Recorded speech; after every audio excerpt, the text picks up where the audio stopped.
Who is Chido Obi-Martin? I'm going to explain everything on this video in detail today.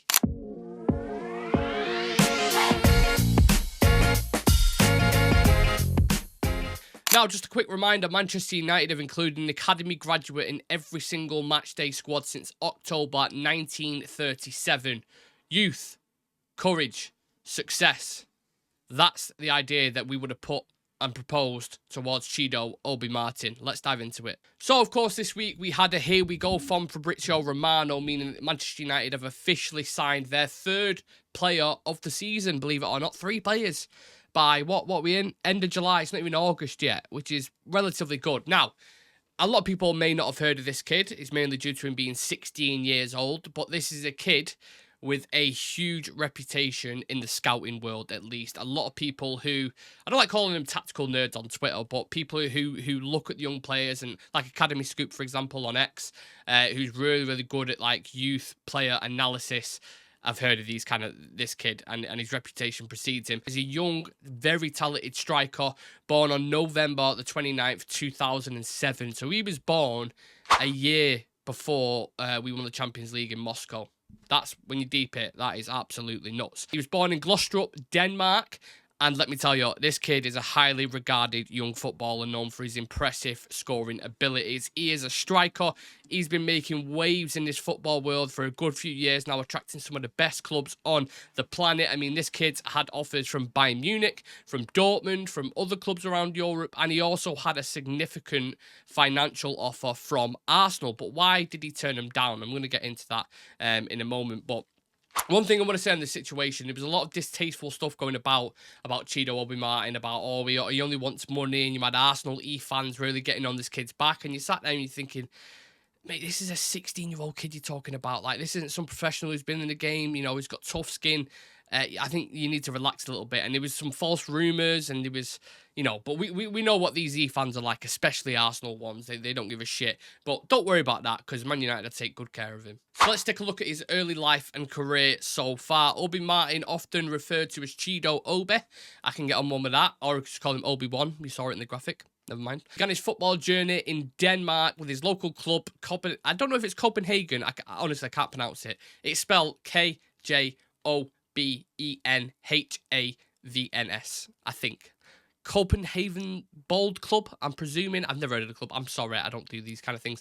He moved to England and joined Arsenal's youth academy in 2022, and at Arsenal he quickly established himself as a prolific scorer, noticeably scoring a hat-trick in his debut for the under-18 team, and then, get on this, 10 goals in a single match against Liverpool under-16 side. Now, if we are, as United fans and United purists, when you hear those kind of things, he scored 10 individual goals against Liverpool, you should just sign him up for that anyway. Forget his footballing ability. He could have been goal-langing. He could have just, you know, swung it in with his back. No one knows. But he scored 10 individual goals against Liverpool, and that is mightily impressive, regardless of whatever kind of age range you're at. Now, in his club career, in his first season with Arsenal's under-18 team, he broke the single-season goal-scoring record with 32 goals in 20 matches, surpassing the previous record held by Florian Balogun, who was also high reputation. Whether he's not really gone on to do what Arsenal expected him to, but again, he was another one. This happens sometimes. It can go one way or the other. That incredible performance alone earned him a call-up to train with Arsenal's first team under Mikel Arteta, and he had appearances for the under-21 side as well. Like I said, we're talking about the under-18's highest goal scorer in the Premier League last season, so whatever way you want to polish it and mark it and deter from it, the top scorer. Simple as that. What do you want from a striker? You want him to score goals. You know, and we've already got Rasmus Højlund, we've got Xerxes in now. This could get very, very interesting. And despite Arsenal's efforts to retain him, I mentioned the significant financial offer that they put in for him before, and they also kind of planned a pathway for him into the first team. He weren't a fan of it. Simple as that. Whether Arsenal fans like it or not, he did not like the plan, the idea, what they was offering. I don't know the specifics on that. We're kind of waiting for that to come out, but he weren't a fan. So he chose to move to Manchester United. Reportedly, he was, you know, attracted by a magnificent offer from us, and also had talks with our, obviously, new coach, Ruud van Nistelrooy, about his pathway and how he can become an elite striker at an elite club. So whatever Ruud van Nistelrooy said to him, it's clearly, you know, it worked in our favour, and it's clearly kind of clicked in his head. It's like, all right, I can see this. What I'm imagining he's probably said is, look at the youngsters we've got in the minute. Look at how they're developing. Look how many minutes they're getting. Garnacho, Kobe Mainu, Rasmus Højlund, Ahmad of recently, the Yoro, who we've just signed. Like, they have an exciting project for young players, and there is a clear pathway. You know, whereas if you look at Arsenal's, it's more, yes, they have young players in a starting 11, but they have attackers who play every single game week in, week out. We could still have rotation there. You know, the striker spot is Højlund's, but it's not nailed on. Do you know what I'm saying? And like the winger spot is Rashford's, but that's not nailed on. So there's room to grow into that. If you believe in your talent and you believe you're going to grow to a certain stature, then there's a pathway. That's what I'm saying. So which obviously led to him announcing his departure, from Arsenal, which was yesterday. I think Romano made it official. So let's take a look at his international career then. I believe he's eligible to represent Denmark, England and Nigeria. He's played for Denmark's under-16s and under-17 teams, as well as England's under-16 team as well. His international career also star-studded with his goal-scoring prowess, having scored multiple goals in various youth international matches, carrying that spark he's shown at the club level many, many times. His playing style and potential, you ask, what is he like? Standing at 1.88 metres, which is around 6'2", Chido Obi plays predominantly as a centre-forward. He's known for his physical presence, clinical finishing, and ability to perform under pressure, which you definitely need at Manchester United, by the way. All green flags in my book, if you ask me. Now, a lot of people instantly, when they're looking at young players, they're like, they want to make comparisons, and you want to say, now, this comparison I'm about to make, it's not saying he's going to be that player or he's going to live up to that reputation. But if you're talking about play style, a lot of comparisons have been made to the Nigerian striker, Victor Osimhen of Napoli, probably moving to PSG. And, you know, if he lives up to that reputation, that's absolutely fantastic. Doesn't always happen. So, like I said, that's why I don't like making these comparisons, because it's just added pressure that these youngsters don't need. But if you want a style to kind of go off, that is what I would say personally from the clips that I've seen and the scout reports that I've read. Like I said, his career is still in very early stages, but these kind of record-breaking performances that he's been putting on for Arsenal's youth team, and now this transfer to Man United, it just suggests a massive, bright future ahead of this kid. And this is what Ineos are focusing on as well. First team talent and also a future. And that's where kind of recruitment comes into it as well. You have to plan for the future. It's as simple as that. The way financial is, the fuckery is in football at the moment, there's a lot of teams that are completely flipping their recruitment strategy. So with Real Madrid, for example, you've seen, instead of signing Galacticos, they've signed the next Galactico.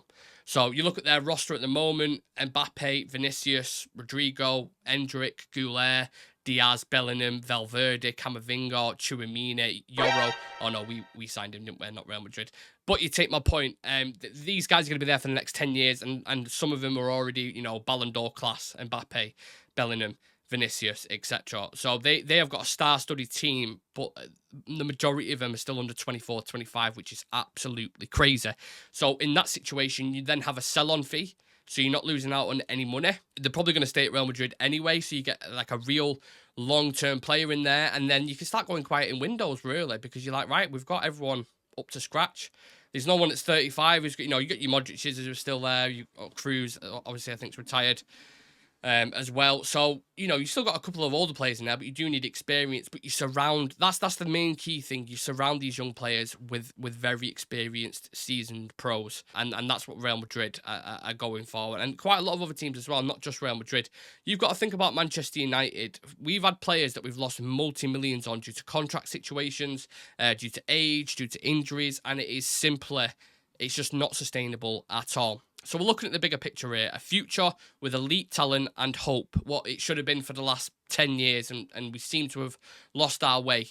But Ineos are slowly pulling us back on the right track, thinking forward about the future, past, present, etc. Look, this may turn out to be a massive coup. It may turn out he does absolutely nothing in his career. But when you sign a player this young, this raw, with that much talent, it's almost...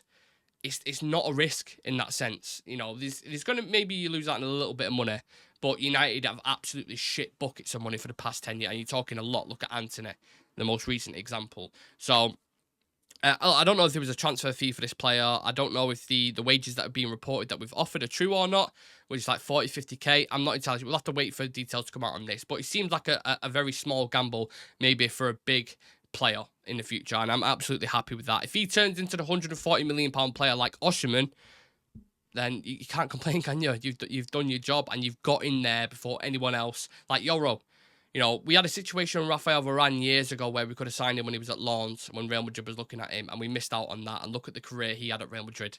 And then we end up buying him when he was 28, 29. So we need to go away from this. And Chido Obi-Martin is a gamble and a risk worth taking. I fully believe that. What an exciting signing. You know, the youngsters we've got at this club at the minute, I can't wait to see how they develop. And hopefully we get a couple of more senior players around him. And then Ineos/United will be cooking. But let us know your thoughts on this signing. If you've seen anything of this kid, if it excites you, these kind of young, star-studded gems around Europe, because this is what we've spoken about on this channel for a long, long time now. I'm just happy. I'm happy, man. United's third official signing through the door, and hopefully a couple more to come through. Yeah, let us know your thoughts. Subscribe to the channel, smash a like in the video. My name's Nick, this is Real Reds Talk, and Chido Obi-Martin is Here We Go. See you in a bit.